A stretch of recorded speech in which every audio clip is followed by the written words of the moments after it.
Bonjour à toutes et à tous, bienvenue, c'est Smart Impact, l'émission des entreprises à impact positif. Et voici notre sommaire du jour. Mon invité, c'est Sarah Tayeb, la directrice générale adjointe d'eBay France, qui vient de publier une enquête sur l'économie circulaire, les enjeux de notre grand nettoyage de printemps. On fait tout ça.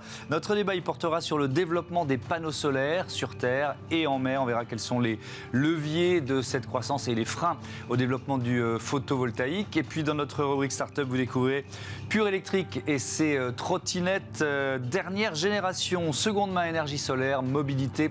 3 secteurs, 30 minutes pour les explorer. C'est parti.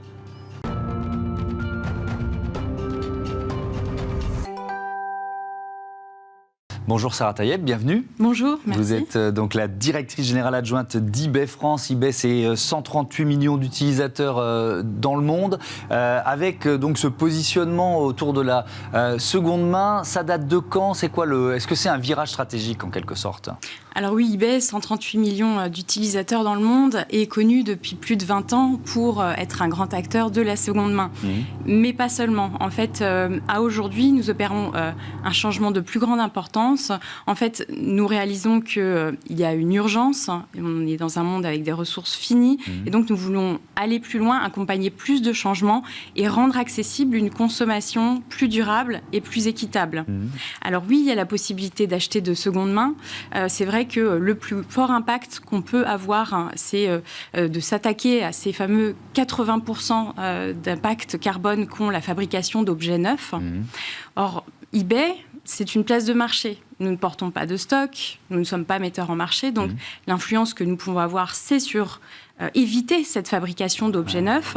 Donc ça veut dire moins de promotion sur les objets neufs, par exemple ? Exactement. Donc nous nous concentrons sur le prolongement de la vie des objets, par évidemment la promotion de l'achat de seconde main, de troisième main, de quatrième main, mais aussi la réparation, les pièces détachées, notamment automobiles, qui permettent la réparation, qui permettent aussi de prolonger la vie d'un objet, et le marché du reconditionné, qui est également essentiel pour assurer une durabilité plus pérenne. Ce virage, même si effectivement il y avait de la seconde main sur eBay depuis le début, mais ce virage, vous l'avez pris quand? Et est-ce que vous en voyez déjà les effets? Alors, c'est un virage que nous avons opéré plus particulièrement depuis septembre dernier, même si, encore une fois, dans notre ADN, c'était inscrit, notamment en décidant d'arrêter les animations commerciales de type Black Friday.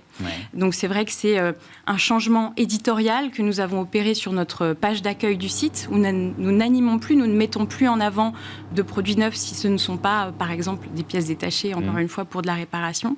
Donc, c'est de cette façon-là que nous avons marquer ce changement et de cette façon-là aussi que nous souhaitons accompagner les consommateurs. Donc nous avons mené plusieurs actions de sensibilisation, plusieurs campagnes, notamment sur le reconditionné et l'accompagnement à l'achat. Si on parle du marché français, vous voyez justement la seconde main, la revente d'objets en ligne s'ancrer dans nos habitudes de plus en plus ?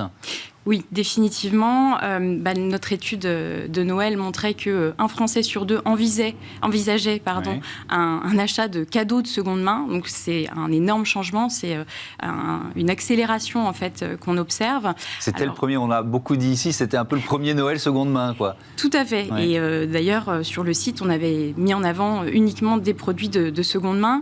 Il faut savoir que les objets alors qu'on appelle, nous, vecteurs d'économie circulaire, sur eBay représente maintenant 66% de l'offre, et c'est une augmentation de plus de 10 points par rapport à il y a 3 ans. C'était donc une demande des consommateurs. Est-ce qu'elle s'exprimait ou est-ce que c'est simplement que vous le ressentiez, vous, dans le chiffre d'affaires des objets neufs ? Alors, je dirais que c'est justement la conciliation d'une observation qu'on fait année après année, puisque on a ces études avec Ipsos. Chaque année, on observe en fait l'évolution des demandes et du comportement d'achat. Et puis, d'un autre côté, une volonté pour eBay, pour la plateforme, en fait, de se positionner sur ce sujet qui est important pour la marque. Alors, on va effectivement entrer dans le détail de cette étude menée avec Ipsos, publiée à l'occasion du premier jour du printemps, sur finalement ces enjeux de ce qu'on appelle le grand nettoyage de printemps. C'est quoi la leçon principale, peut-être, de cette étude ? Eh bien, encore une fois, l'observation qu'on en fait, c'est que les motivations changent. C'est une étude qu'on a réalisée année après année. Et cette année, l'urgence pour les Français était une urgence économique. C'est-à-dire qu'on a maintenant 77% des Français qui déclarent avoir revendu quelque chose sur Internet entre particuliers. Donc c'est quand même plus de 13 points supérieur à ce qu'il y a 3 ans à peine, mais pour une motivation économique. C'est-à-dire qu'auparavant, on avait une motivation qui était de l'ordre de l'écologie, qui était aussi le besoin de faire de la place. Cette année, l'urgence numéro 1 pour 8 Français sur 10, c'est de faire des économies, d'avoir un complément de revenus. Et ça, c'est un changement cette année. L'inflation est évidemment passée par là. Est-ce que vous diriez que le printemps, justement, c'est une période privilégiée pour ça, pour se lancer dans la seconde main, pour ceux qui ne l'auraient pas encore fait ou alors qui l'ont fait comme ça une première fois et qui n'ont pas continué? Eh bien, c'est cyclique et ça ne change pas. Ça ne change pas. Ça ne change pas. En fait, avec l'arrivée des beaux jours, ça déclenche quelque part ce mécanisme, ce besoin de ranger, ce besoin de renouveau. On sort d'un week-end de Pâques, donc ça a pu servir à ça. Ce qui est intéressant aussi dans votre étude, c'est quand les Français justement ouvrent leur tiroir. Qu'est-ce qu'ils disent sur le nombre d'objets qu'ils ont potentiellement chez eux, inutilisés et qui pourraient justement faire l'objet d'une revente? C'est aussi une surprise, c'est le nombre d'objets inutilisés. On se parle quand même de 4 à 5 objets high-tech qu'on a dans son tiroir et qui pourraient être revendus. Par exemple, un smartphone est revendu 132 € en moyenne sur eBay.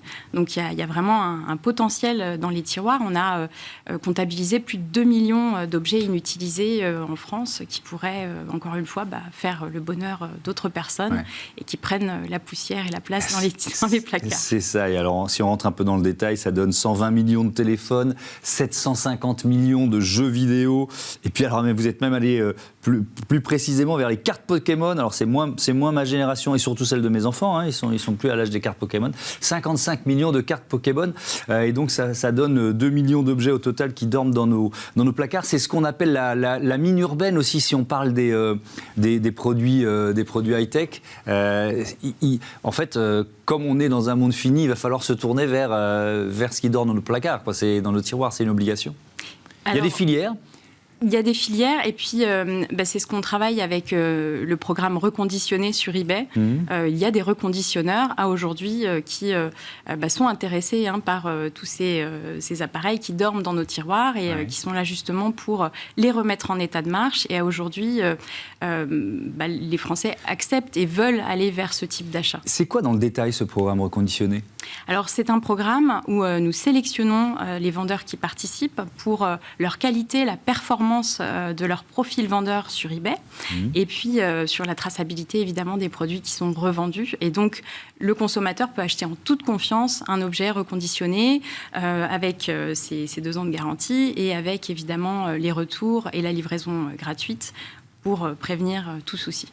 Est-ce qu'il y a un produit phare ou des produits phares de la seconde main ? Alors, on entend beaucoup parler des produits reconditionnés. C'est vrai que le smartphone a toujours autant le vent en poupe. Maintenant, la décoration de seconde main, on en entend aussi parler, devient plus qu'une nécessité, devient une tendance, puisque on voit dans la décoration en fait des tendances des années 70, 80 qui reviennent au goût du jour, et on peut trouver les originaux sur eBay. Ouais. Et avec, je crois que vous avez créé, c'était en septembre 2021, un service qui s'appelle eBay Estimation. Alors là, on est presque dans le marché de l'art. De quoi il s'agit ? Alors, eBay Estimation, c'est un service d'estimation d'objets d'art et d'antiquités en ligne qui est gratuit.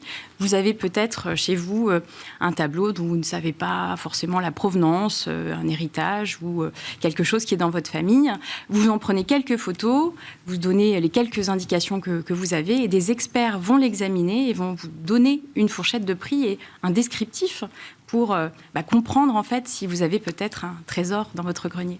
Et le bilan que vous faites, si ça existe depuis quoi, un an et demi, il y a là aussi une démarche des consommateurs de plus en plus forte. Il y a une grosse satisfaction des utilisateurs. On voit évidemment beaucoup d'engouement. Donc, ce sont généralement des produits qui ensuite sont vendus sur eBay une fois qu'on a découvert la pépite qu'on obtenait et qu'on avait chez soi. Merci beaucoup, merci Sarah Taïeb et à bientôt. bientôt sur Bismart. On passe à notre débat. On va parler du développement de l'énergie solaire sur Terre, mais aussi en mer.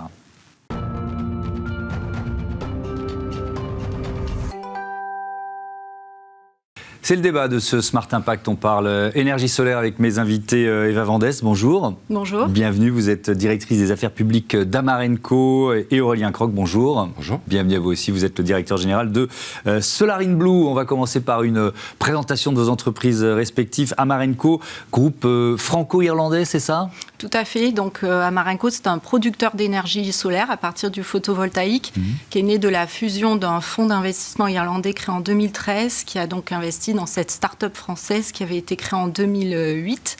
Et donc voilà, est né Amarenco aujourd'hui, tel qu'on le connaît aujourd'hui, qui opère donc en France principalement, mais également en Europe. On est une véritable société européenne aujourd'hui, en Irlande bien sûr, en Autriche, avec un gros marché en Espagne et en Ibérie, vraiment à l'image du développement de ce secteur. Alors sur quel type, c'est quoi ? C'est des fermes photovoltaïques ? C'est quel type de projet dont on parle ? Alors on a plusieurs typologies de projets photovoltaïques. Je trouve ce qui est vraiment intéressant avec l'énergie solaire, c'est qu'elle s'intègre à de multiples usages. Et on peut avoir des petits projets comme des plus grands projets. Amarenco, en France, s'est fait connaître par la construction de hangars agricoles. On en a construit plus d'une centaine. On est à 2000 installations réalisées aujourd'hui. Donc le photovoltaïque s'intègre dans le bâtiment agricole en toiture, mais on a aussi des centrales au sol plus classiques, on va dire, ou des toitures d'industriels, des ombrières de parking, voilà. On y reviendra évidemment en détail. Présentez-nous Solar in Blue, Aurélien Croc. Là, on est sur mer. Oui, exactement. Alors Solar in Blue, c'est une start-up montpelliéraine fondée en 2019, qui est la pionnière du solaire photovoltaïque flottant offshore. Donc notre idée, c'est que l'énergie solaire, c'est aujourd'hui l'énergie renouvelable la moins chère à produire, et simplement, elle consomme d'un espace foncier assez important pour donner son plein potentiel. Et donc notre idée, c'est que pour libérer le solaire photovoltaïque des compétitions d'usage sur le foncier, et remplir nos objectifs de développement des énergies renouvelables. On sait qu'à 2050, on part sur des x6, x8, x10 en termes d'objectifs français ou européens. Pour atteindre ces objectifs-là et décarboner notre économie, il va falloir mettre à contribution tous les réservoirs de foncier disponibles. Et aujourd'hui, pour créer des centrales solaires à l'échelle, par exemple en Europe, on va se frotter à des problèmes comme le morcellement du foncier ou les compétitions d'usage. Et donc nous, en transposant l'énergie solaire dans le domaine maritime, on va permettre de lever ces obstacles-là et de donner son plein potentiel à cette énergie. Et alors, je sais qu'il y a un projet avec le port de Sète, par exemple. Ça se passe, c'est à l'extérieur du port, à combien de mètres ou de kilomètres des côtes ? Enfin, comment ça se passe ? Je suis curieux des détails. Exactement. Alors, on est très heureux d'avoir inauguré le 17 mars 2023 donc, notre premier démonstrateur de ferme solaire flottante dans le port de Sète, effectivement. Donc, l'inauguration s'est menée pendant que les unités flottantes étaient à quai, mais le site de notre démonstrateur sera à 1,5 km de la digue, donc en conditions de mer ouverte. On est exposé à des houles, des courants, des vents qui peuvent atteindre au maximum pour notre structure 200 km/h de vent et plus de 12 mètres de houle. Et donc notre démonstrateur va permettre en fait de démontrer la robustesse en fait de notre structure et notre capacité à produire de l'énergie solaire en mer, avec, si vous voulez, une production suffisamment importante pour résoudre l'équation économique. Je reviens vers vous, Eva Vandès. Vous allez lever, il y a quelque temps, 300 millions d'euros autour de... C'est quoi les piliers stratégiques de la croissance et du développement de votre entreprise d'Amarenco ? Oui, alors, comme je le disais, donc, c'est un secteur en pleine croissance. Donc, Amarenco est à l'image de ce secteur. On avait déjà levé 200 millions d'euros en 2020. Donc, aujourd'hui, on a cette nouvelle levée de fonds avec 300 millions d'euros. C'est un investisseur britannique cette fois, donc après 2 investisseurs français. Donc notre objectif, c'est principalement de convertir ce qu'on appelle dans le jargon notre pipeline, donc nos projets, et de les exécuter, c'est-à-dire les raccorder au réseau. Donc on a un objectif, on a 400 mégawatts déjà installés en opération aujourd'hui, et en 2025, on espère passer à 2 gigawatts. Après les 2 axes d'Amarenco, on est un des leaders, un des pionniers dans l'investissement du photovoltaïque dans le monde agricole, donc ce qu'on appelle l'agrivoltaïsme aujourd'hui, qui vient également résoudre les problèmes de compétitivité sur l'usage du sol. C'est vrai que Amarenco aime bien les doubles usages, alors même si on est plutôt sur la terre, nous, aujourd'hui, mais il y a vraiment une intelligence du secteur pour venir combiner des usages. Donc, c'est le cas des ombrières. Voilà, exactement. Alors, à la fois, on va collaborer avec des partenaires industriels, recouvertir des toitures, des centrales, ou d'autres consommateurs d'énergie plutôt, qui vont rechercher une énergie verte, décarbonée, à bas coût, sur des prix stables. Donc ça, aujourd'hui, le marché privé sait faire. Et dans le secteur agricole, l'agrivoltaïsme, ça va être vraiment avoir un double usage des sols, amener un complément de revenus aux agriculteurs qui en ont besoin, notamment pour accompagner la transition agricole ou leur offrir des équipements, puisqu'on va réaliser l'endettement à leur place, donc des hangars, des serres, des ombrières. Et en plus, on se rend compte en travaillant donc avec un centre scientifique qu'on peut avoir des services de protection face aux aléas climatiques, et les panneaux jouent un rôle de tampon en fait par rapport aux événements climatiques extrêmes. Donc c'est des solutions vraiment très intéressantes. Aurélien Croc, à quel point la crise énergétique qu'on vit depuis 14 mois, c'est un accélérateur de transformation, de changement? Est-ce que vous le ressentez, ça? Alors, je pense qu'on le ressent, et on le ressent en fait de longue date en Occitanie, puisque l'Occitanie, c'est une région qui vise à être la première région à énergie positive d'Europe en 2050.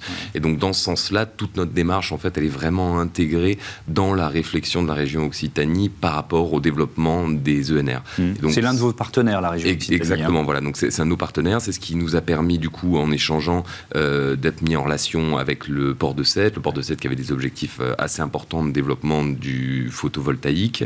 Et là, l'idée, c'est que nous, on sera situé, par exemple, sur l'emplacement d'un ancien terminal de déchargement des hydrocarbures. Donc, vous voyez, il y a tout un pivot qui s'opère dans la région entre des sources d'approvisionnement électrique et énergétique très carbonées et puis les solutions nouvelles qu'on propose. Et donc, vous dites c'est de longue date. Est-ce que je repose un peu la question, est-ce que vous voyez quand même un effet d'accélération depuis quelques mois? Ou pas forcément. Je pense que oui, on le sent aussi par rapport à la couverture médiatique qu'on a eue de manière générale. Et il y a un très fort engouement pour ce qu'on fait, l'émergence d'une nouvelle énergie marine. Et je pense qu'effectivement, ça vient en résonance avec tout le débat public qui est très orienté sur ces sujets-là depuis 14 mois, avec une technicité aussi des échanges qui monte beaucoup. Pour continuer d'alimenter la croissance du photovoltaïque, Eva Vendès, il faut à la fois des PME, des grandes entreprises, c'est important ça? Oui, tout à fait. Je pense que ces deux typologies d'entreprises qui se complètent bien. Je pense qu'aujourd'hui, de toute façon, vu les enjeux qui sont les nôtres en termes d'approvisionnement d'énergie et de climat, tous les acteurs doivent s'y mettre. Donc, on observe que les grandes entreprises historiques qui viennent plutôt du pétrole et du gaz, aujourd'hui, ont une feuille de route vers la transition énergétique. C'est absolument nécessaire. Ils ont des fonds. Mais il faut aussi continuer à soutenir tout ce tissu de petites et moyennes entreprises qui sont sur les territoires, qui continuent d'inventer, d'innover, qui proposent une énergie de proximité, qui sont peut-être... les territoires, les citoyens ont besoin de s'approprier ça. Et Amarenco, par exemple, et je ne sais pas si une grande entreprise aurait pu le faire, mais nous, on a un engagement d'investissement pour la biodiversité. Donc, notre objectif, et c'est vraiment notre marque de fabrique et différenciation chez Amarenco, on investit dans des infrastructures solaires, c'est très capitalistique, et une partie de cet investissement va à la régénération des sols et des écosystèmes. Et donc, on veut vraiment prouver, convaincre le marché qu'on peut réconcilier industrie et écologie et pas sans cesse les opposer, parce qu'au final, c'est une transition énergétique, mais c'est surtout une transition écologique. Aurélien Croc, si on parle d'impact écologique, l'impact écologique de votre solution, de votre technologie, c'est quoi? Alors, l'impact écologique de notre solution, en fait, ça a été notre prisme dès le début dans le développement, ça a été de le rendre le plus faible possible.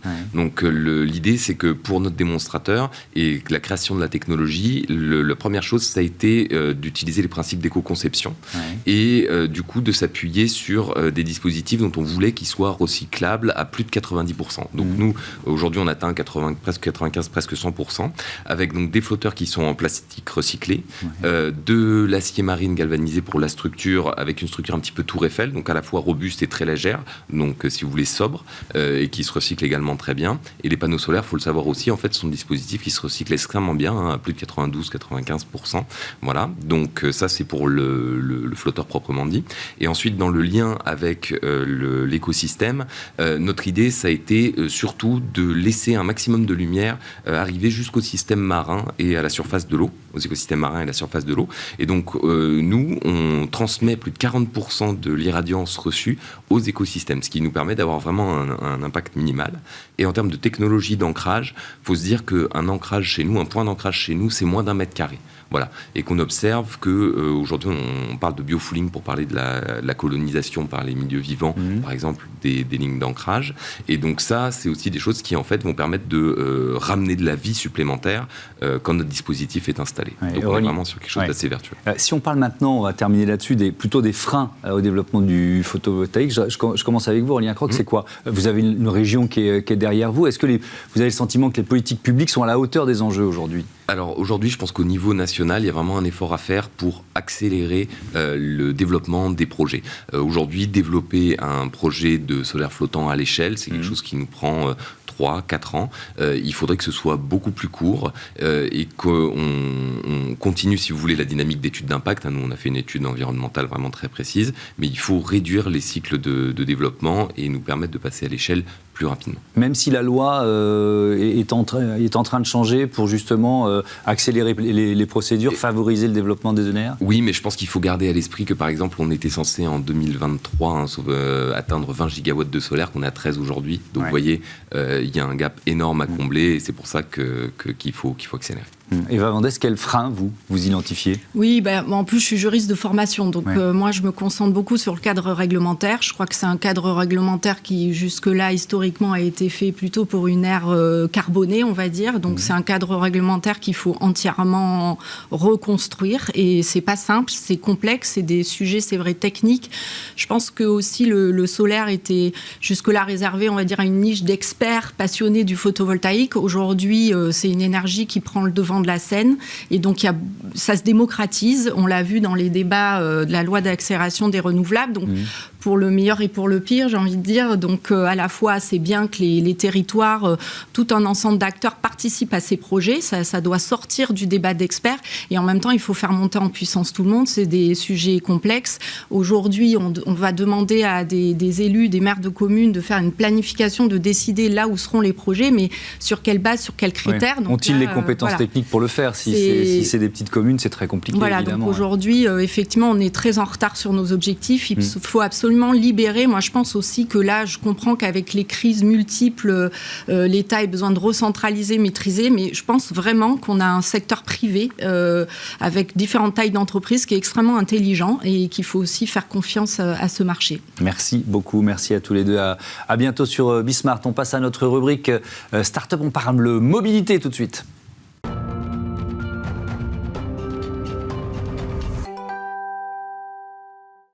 Smart Ideas, on parle mobilité douce avec mon invité en visioconférence, Robin Navarro, qui est gestionnaire des comptes chez Pure Electric. Bonjour, bienvenue.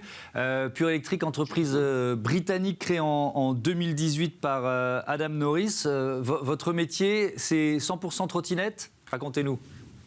Oui, tout à fait. Oui, c'est 100% trottinette. Pure Electric, en quelques mots, c'est nous concevons des trottinettes électriques en ayant constamment à l'esprit la sécurité, la qualité des routes et les conditions climatiques. 2, nous voulons être innovants et disrupter ce marché.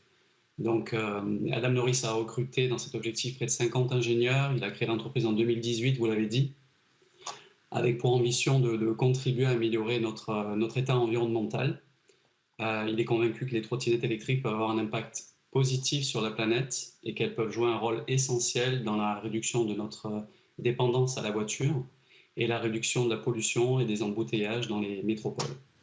Comment on innove dans un secteur comme celui-là? Vous dites beaucoup d'ingénieurs dans l'entreprise, je crois qu'il y a une nouvelle gamme qui vient de sortir. Quelles sont les innovations? Oui, tout à fait. On a lancé une nouvelle gamme le 8 mars, donc c'est très récent. En fait, tout simplement, l'ensemble des constructeurs sur ce marché, depuis le démarrage de ce marché des trottinettes électriques, ont pris en modèle la trottinette telle qu'elle existe depuis des années et des années. C'est-à-dire le modèle de la trottinette, vous mettez un pied devant l'autre. OK ? Simplement, on a rajouté un moteur. Et donc nous, ce qu'on a essayé de faire en 2023, et depuis 2 ans, c'est de repenser ce modèle de la trottinette pour amener beaucoup plus de sécurité aux usagers. C'est-à-dire qu'au lieu d'être dans un modèle comme ça, vous êtes un pied devant l'autre et vous pouvez imaginer des difficultés lorsqu'il s'agit de regarder à droite ou à gauche parce que vous êtes comme ça de profil et votre épaule peut gêner votre visibilité. Nous, on a repensé le modèle de la trottinette électrique en créant un châssis qui va vous permettre de déplier de part et d'autre 2 repose-pieds. Donc ça veut dire que l'innovation, elle est là, l'innovation principale, elle est là, vous allez faire face à la route. Donc avec cette position où l'on augmente le niveau de la sécurité, vous allez avoir une visibilité améliorée face à la route, beaucoup plus de confort, beaucoup plus de sécurité pour regarder à droite et à gauche. C'est ce sur quoi ont travaillé nos ingénieurs et c'est là où réside notre innovation. Quand on parle d'impact écologique et de trottinettes électriques, on pense tout de suite aux batteries. Comment vous adressez cet enjeu de la durée de vie des batteries, de leur recyclabilité, de ce qu'on en fait quand elles sont hors d'usage? Et en fait, on est dans un modèle un peu différent du modèle des trottinettes de location, par exemple. C'est que nous, sur nos trottinettes électriques, vous allez avoir une pérennité beaucoup plus importante et vous allez parcourir un nombre de kilomètres beaucoup plus important que ce que l'on peut voir sur le marché de manière générale. Donc après, concernant la recyclabilité des batteries, là c'est vrai que pour cette question très très précisément, il faudrait faire appel à nos ingénieurs. J'aurais pas la réponse adaptée pour ce qui concerne le recyclage des batteries. Je n'ai pas absolument tous les détails de ce côté-là. Le débat sur les trottinettes à Paris, avec la votation qui a eu lieu, l'interdiction à venir des flottes en location, est-ce que vous comprenez la décision d'Anne Hidalgo ? En fait, honnêtement, je parle aussi au nom d'Adam Norris, on est un peu triste de cette décision prise pour Paris. C'est dommage pour les Parisiens et pour l'environnement. Parce qu'a priori, ça aura un impact direct sur les déplacements de 400 000 personnes par mois. Donc je pense qu'il y aurait pu avoir une solution moins extrême. Par exemple, travailler avec les opérateurs pour trouver une nouvelle façon de garer les trottinettes dans les espaces publics, ce qui est un des problèmes majeurs, ou aussi envisager une collaboration avec les autorités de sécurité routière pour pénaliser les contrevenants. On a aussi vu, j'ai aussi pu voir dans certains articles que la ville d'Atlanta aux États-Unis a mis en place ce type d'interdiction. Donc c'était une interdiction sur des plages horaires. Et ce qui a été constaté, donc c'était en 2019, et ce qui a été constaté, c'est que finalement le trafic automobile a à nouveau augmenté. Donc voilà, je ne suis pas certain que ce soit une bonne décision. Je comprends malgré tout, vous me demandiez si je comprenais cette décision.